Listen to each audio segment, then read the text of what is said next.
Do you know who Matthew Shepard was? Well, if not, you should. So let me remind you. He was a 21-year-old college student who in 1998 was tortured and brutally beaten just for being gay. Tied to a fence and left to die, Matthew's body was discovered 18 hours later in below freezing temperatures by a passerby who initially mistook his limp frame for a scarecrow. Matthew succumbed to his injuries 1 week later.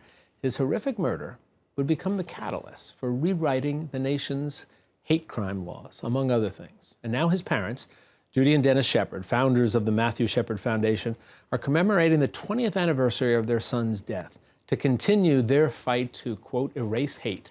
And I'm delighted that they're joining us now. It's nice to have you here, both of us with you. Thanks very much. There's so much for us to talk about. Let's start at the beginning. 20 years ago, which is hard. I remember covering the story. And for you, just the notion of 20 years having passed must be so difficult. But let's talk about what you've done in those 20 years. I mentioned the foundation. And tell me, Judy, let me start with you. Tell me, what was the idea behind the foundation when you started it? Well, we received a lot of correspondence while Matt was still in the hospital and soon after he passed from parents of gay children asking us to use our voice as accepting parents, to show other parents, your kids are your kids no matter what. And we had lost our son to a horrific act of violence, but other families had the opportunity to bring their children and welcome their children back into their families. So that was really what got us started. We felt like we owed it to Matt to do that.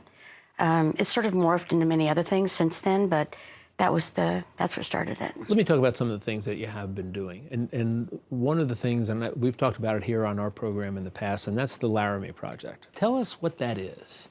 The Laramie Project was a play by Moises Kaufman in the Tectonic Theater. They went out to Laramie after it was all over the trials and everything and interviewed people just to get their reactions. And from that, they developed the Laramie Project, which is the second most produced play in the United States, both from high schools, colleges, adult theater groups, etc. And then they actually went back 10 years later and did the second play called Laramie Project 10 years later, when they went back to also find out if the attitudes had changed and ideas and acceptance had gotten better. I've heard you talk about the fact that you're concerned about the current political environment and the impact it could have on what you've been doing in Matthew's memory. Why are you concerned? Well, we were making such progress under the Obama administration, not only in legislative and legal sense, but in a moral sense. I think of it, people began to understand and accept the gay community and all minorities as understanding we're all just trying to live our lives just the same. As Dennis said, we're just the same. To feel safe and secure, loved and be loved in return, really no difference. And Obama put in many things with an executive order or some kind of a regulation to protect LGBT students and workers that now have been turned back. And I'm worried that not only are they doing it in a regulatory sense, but they're doing it in the way they talk about the gay community, and not just the gay community, but immigrants, women, people of color. It just feels like everything is topsy-turvy now. Like we've literally gone back to the 50s where there was no acceptance of anybody but white Christian men. This is always a difficult question, but sometimes I think it can be helpful. If you had some time to sit down with members of the administration who you feel have not been doing what they should be doing, what would you say to them? I wouldn't talk to them because their minds are already made up. They're not going to change. That's why they're in there. Well, we've had experience with talking to them, Sessions and Pence when they were in Congress, and we're trying to do the hate crime legislation.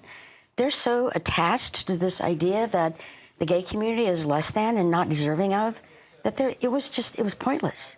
Now, in a larger sense, yes, they say people are equal and deserve, safety and all that, but when they try to say you can still fire them from their jobs or that gay marriage shouldn't be allowed, that's not sending a message of inclusiveness that this country really should be.